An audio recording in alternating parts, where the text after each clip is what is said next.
हेल' लोगोफोर दिनैनिबो गोदान मोनसे भिडिअनि गेजेरजों नोंथांमोनखौ गासैखौबो बरायनानै लाग्रोबाय। लोगोफोर ओरैनोथ' नोंथांमोना दायो भिडिअनि टाइटेल आरो थाम्बनेइलावथ' नायनानै एसेब्लाबो हमनो हाखादोंआनो जानांगौ दिनै आं मानि सायाव भिडिअखौ लानानै फैदों।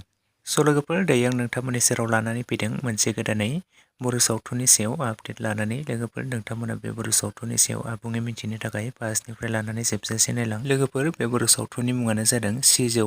ओमफ्राय लोगोफोर बे मोनसे गोदान बर' सावथुनावनो जों गाहायै फाव खालामनायखौ नुनो मोन्दों बर'नि बयजोंबो सिनायजाखानाय फावखुंगुर अमप्रकाश केरकेटारि आरो जयन्त नार्जारि, पेन्सि ब्रह्म आरो jesas केरकेटारि आरो लोगोसे गोबांथार फाव खालामगिरिफोरा बे सिजौ मुंनि आबुं बर' सावथुनाव फावखौ खालामबावदों। लोगोफोर आरो बे बर' सावथुननि राइटार आरो डिरेक्सनखौ खालामदों बिशाल पि सालिहा आरो बे बर' सावथुननि प्रडिउसखौ खालामदों प्रियाम केरकेटारि आरो बिथांजों लोगोसे अमप्रकाश केरकेटारि बिथांमोनहा।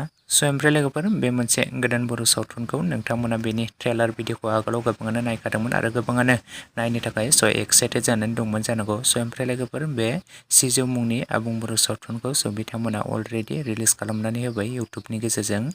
दासिमाव जुदि नोंथांमोना सोरबाफोर नायालासिनो थादोंब्ला आरो नुवाखैब्ला शिभाम प्रडाक्शन चेनेलनि गेजेरजों नायहैनो हासिगोन आरो सोर सोर नोंथांमोना दासिम नायाखै बयबो नायहैदो आरो सापर्ट खालामहैदो।